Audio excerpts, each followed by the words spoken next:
texto que leremos nesta hora se acha na carta aos Romanos, capítulo 10. Nossa consideração hoje é pensando na maior preocupação que as pessoas têm nos dias de hoje. De repente todos podem pensar, será questão profissional, formação, futuro? Sim, as pessoas se preocupam com isso. As pessoas fazem investimentos quanto a isso. Mas todos sabem que nem todas as pessoas têm a mesma sorte. Existem pessoas que muito cedo conseguem ter a sua formatura definida, sua condição profissional também definida, e existem aqueles que cedo têm ótimos salários, mas tem aqueles que chegam a certa idade e não conseguiram construir muita coisa, e até mesmo aqueles que não construíram nada. As pessoas se preocupam com isso e lutam. Mas é fato também que todos sabem que tudo é passageiro e que chega uma hora que as posses, as riquezas não vão definir muito na vida de alguém, especialmente quando se pensa no seu futuro na eternidade. Seria como fazer a seguinte pergunta a alguém: onde você estará daqui a 100 anos? É preocupante. E as pessoas, sim, carregam esta indagação. Mesmo aqueles que não acreditam em vida após a morte, mesmo aqueles que não acreditam em Deus ou em sua palavra, sempre param para pensar a respeito disso. Há sempre alguém que considera isto. E de um jeito ou de outro, as pessoas têm um certo receio da morte, porque pensa o que vem depois. São dúvidas que as pessoas carregam. E não existe uma pessoa sequer no mundo que não pense nisso. Mesmo aqueles que não acreditam nisso, acabam pensando em dado momento. Aqueles que já tiveram conhecimento da palavra de Deus e que levam a vida sem um relacionamento com Deus, muitas vezes se preocupam. Em dado momento pensam: gente, eu estou fora da igreja, o que vai ser de mim? Especialmente quando se passa por um perigo de vida, por exemplo. É um medo que as pessoas têm, isso é até natural. Ter medo é natural, acompanha os seres humanos. E o medo vem de qualquer coisa, mas esse é o principal medo. Nossa leitura bíblica está no verso 7 em diante, do capítulo 10 da carta aos Romanos. E está escrito assim: quem descerá ao abismo, isto é, a fazer subir a Cristo dentre os mortos? Mas que diz? A palavra está perto de ti, na tua boca e no teu coração, isto é, a palavra da fé que pregamos. Porque se com a tua boca confessares a Jesus como Senhor, e em teu coração creres que Deus o ressuscitou dentre os mortos, serás salvo. Pois é com o coração que se crê para a justiça, e com a boca se faz confissão para a salvação. Esse texto traz anteriormente uma advertência: não diga em seu coração. Exatamente, questão relacionada às dúvidas que apresentamos. Não diga em seu coração, ou não pense a respeito disto. É como se você chegasse numa situação de velório e começasse a pensar: essa pessoa foi para o céu ou não? É como se você olhasse alguém na rua e pensasse: será que aquela pessoa vai para o céu? Sim, são perguntas, são dúvidas. E há quem trazem esta dúvida para si: será que eu vou para o céu? E a maioria das pessoas carregam, sim, dificuldades para compreender isto. E quando se pergunta isto para alguém, ele diz: olha, ninguém pode ter certeza, ninguém pode ter esta segurança, se Deus quiser. Mas as pessoas carregam o receio, como dissemos.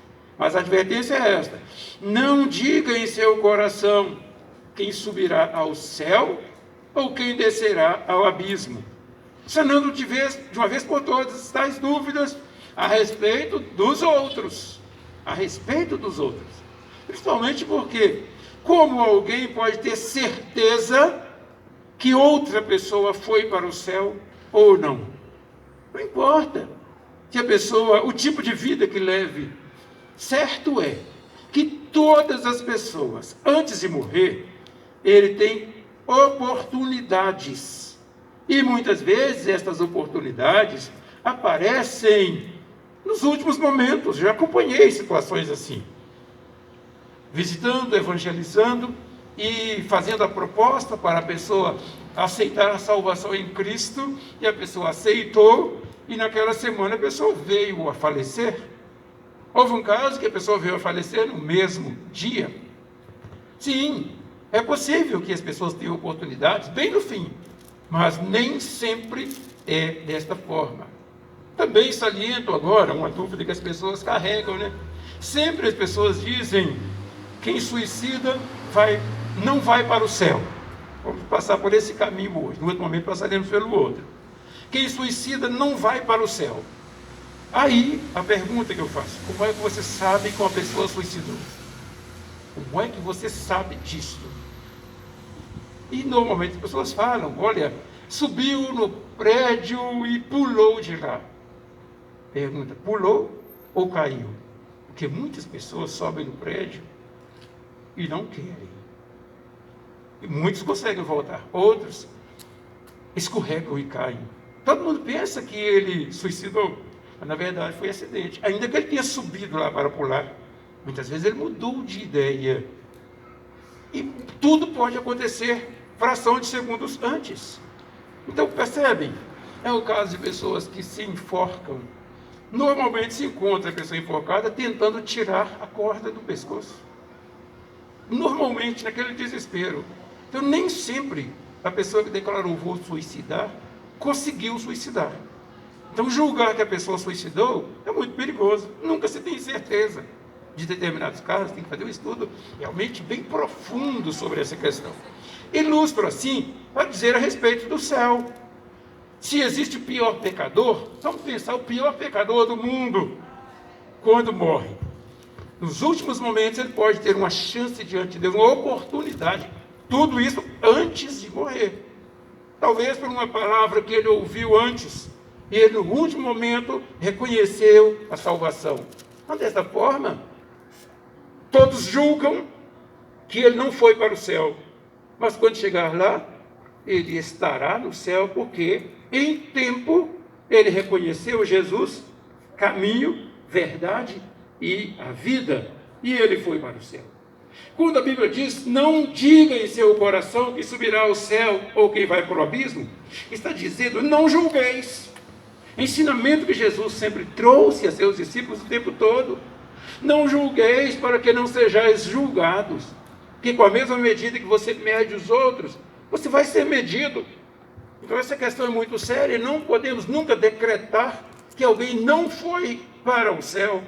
De maneira alguma. Precisamos esperar o dia de chegar lá para ver.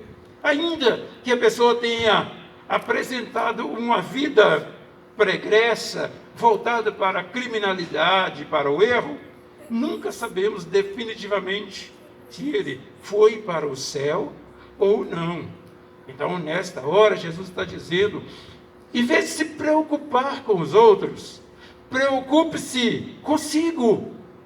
Em vez de atentar para a vida dos outros, atente para a sua vida. Jesus ensinou de muitas maneiras. Em dado momento ele disse a seus discípulos: em vez de tirar a trave ou o cisco que está no olho do outro, tire a trave que está no seu primeiro, para que veja com clareza, mostrando responsabilidade pessoal.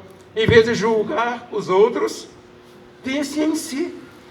Pense em si. É um grande desafio que ocorre normalmente na vida das pessoas, é pensar mais nos outros. Dizem que certa vez, que vizinhança é muito sério, né? Então alguém chegou na casa e alguém olhou da janela assim e falou: olha lá, a vidraça da casa daquela vizinha ali, olha como que anda suja, olha só. E o outro olhou assim e disse: agora abra a sua janela e olhe para ver. Quando abriu, generoso, estava limpinha. É um desafio essa história de relacionamento e julgamento. É olhar para si. Então esse texto propõe algo que é decisivo para a vida de todo e qualquer pecador. Porque declara que diz, a palavra está perto de você. A palavra da salvação está perto de você. Está na sua boca, está no seu coração. E esta é a palavra da fé que pregamos, é a pregação. A Bíblia diz que a fé vem pelo ouvir e ouvir pela palavra de Deus. Ninguém nasce com fé. Ninguém aprende a ter fé. Ninguém. Não se aprende numa faculdade fé. Vem informações, mas a fé vem pela palavra de Deus. De maneira que uma criança, por exemplo, não tem fé. Ela recebe instruções. Quando a criança cresce e começa a compreender as coisas, aí ela vai ter fé. Mas tem uma outra questão. Fé em quê? Eis o outro erro. É o que se trabalha muito hoje sobre o poder do pensamento positivo. O poder do pensamento positivo está baseado no fé em quê? Eu creio que isso vai acontecer.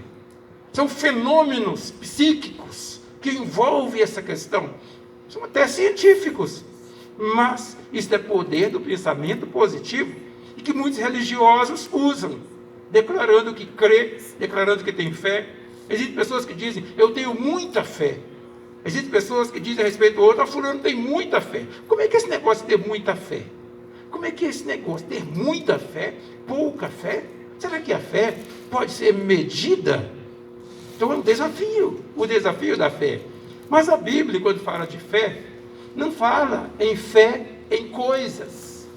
Fala de fé em Jesus. Na pessoa de Jesus exclusivamente. Por isso, a fé vem quando alguém ouve a palavra de Deus que anuncia Jesus. É aí que vem a fé. Pelo ouvir, pela palavra de Deus, é que diz a Bíblia. De maneira que o que as pessoas têm é uma espécie de fervor, uma espécie de temor, uma espécie de reverência perante Deus. Mas a fé só vem pela palavra de Deus. Não tem outra via por onde ela chega. Desta maneira, aqui está escrito, conforme esse desafio que trouxemos nesta hora. Se com a tua boca confessares a Jesus como Senhor, e em teu coração creres que Deus o ressuscitou dentre os mortos, serás salvo. Salvação, garantia de céu, garantia da morada na presença de Deus, garantia quando alguém reconhece Jesus como Senhor e como Salvador. Não tem outra maneira de chegar a Deus. Jesus declara, Evangelho de João, capítulo 14, verso 6, eu sou o caminho, a verdade e a vida, e ninguém vem ao Pai a não ser por mim. João 14, 6. Já em Atos dos Apóstolos, capítulo 4, verso 12, declara que em nenhum outro há salvação, porque debaixo do céu não existe nenhum nome dado entre os homens pelo qual devamos ser salvos. É o grande desafio da fé em Jesus Cristo.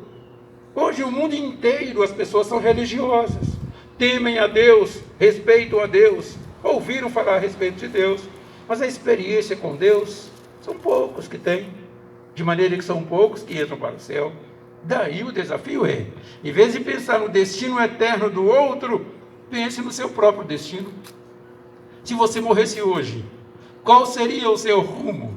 Você iria para o céu ou não? Se hoje fosse o último dia da sua existência, que tipo de convicção você tem? As pessoas normalmente falam do que ouviram. Uns falam que vão voltar para se aperfeiçoar. Outros falam que não sabem, que é Deus quem sabe. Mas a proposta de Deus é que você se torne discípulo de Jesus e carregue esta convicção, porque está escrito. Se você confessa a Jesus como Senhor e como seu Salvador, diz a Bíblia, você será salvo. É garantia. Salvação pela fé em Jesus, convicção que cada um pode ter individualmente. Em vez de se preocupar com o destino do outro, cada um tem que se preocupar com o seu próprio destino. O que será de mim se hoje eu for chamado à presença de Deus? Eis a questão. A Bíblia declara que com o coração se crê para a justiça e com a boca se faz confissão para a salvação. É a fé através da palavra de Deus que move o coração e a boca celebra Jesus como Senhor e Salvador pessoal.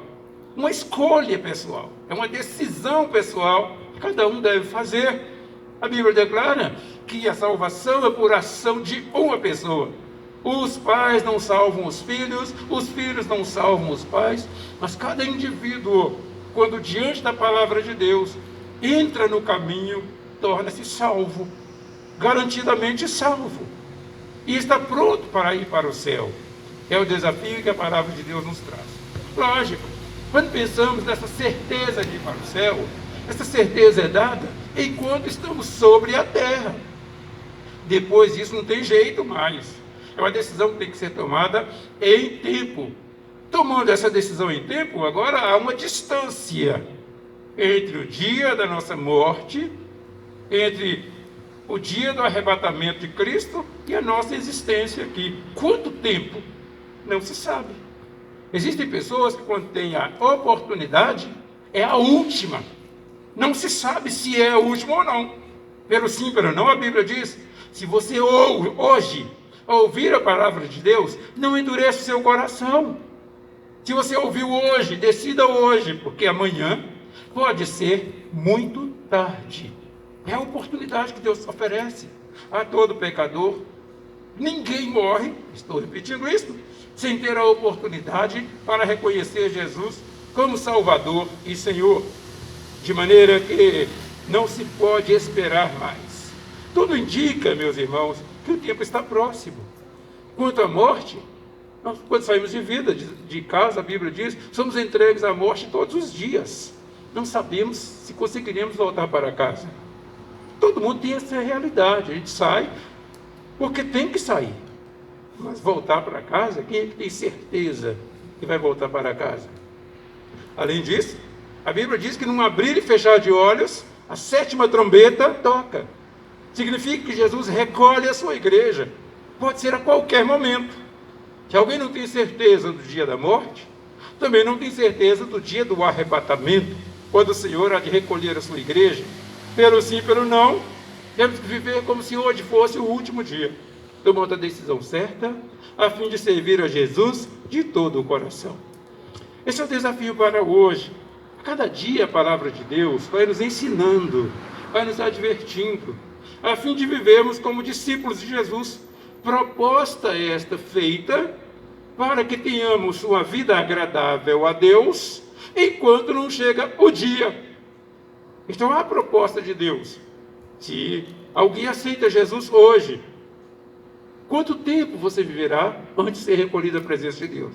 Esse é o tempo de treinamento, quando você viverá como discípulo de Jesus, num relacionamento direto com Deus, servindo a Deus e anunciando a palavra da salvação a tantos que necessitam. Oportunidades que oferece o Senhor a todo pecador, enquanto há tempo. Vamos orar ao nosso Deus nesse instante, agradecer pelo privilégio de termos o contato com a sua palavra. E todos que ouvem agora, pense, qual é o seu futuro diante de Deus? Que tipo de certeza você tem? Se há alguma sombra de dúvida, significa que você precisa tomar uma decisão hoje. Abra o seu coração, torne-se um discípulo de Jesus hoje. Reconheça Jesus como seu Senhor e seu Salvador pessoal. Tudo vai ser diferente. Qualidade de vida espiritual, expectativa de dias melhores na presença de Deus e certeza de vida eterna. Feche seus olhos, vamos orar. Ó Deus, querido e eterno Pai, a Tua palavra move os nossos corações. O Teu Espírito Santo nos conduz em toda a verdade. Rogamos, Pai, que nesta hora o Senhor alcance o coração de todos que ouviram a Tua palavra. fazendo despertamento conforme a necessidade de cada um. Se há alguém que precisa tomar a decisão hoje em suas vidas, que o Senhor faça esta obra, Deus, de maneira que reconheçam Jesus como Salvador e Senhor, e vivam como discípulo dele, na expectativa do grande dia, quando habitaremos com o Senhor na eternidade. Abençoa-nos a todos, sustenta-nos. É a nossa oração, em nome de Jesus. Amém, Senhor. Que o Senhor abençoe a todos.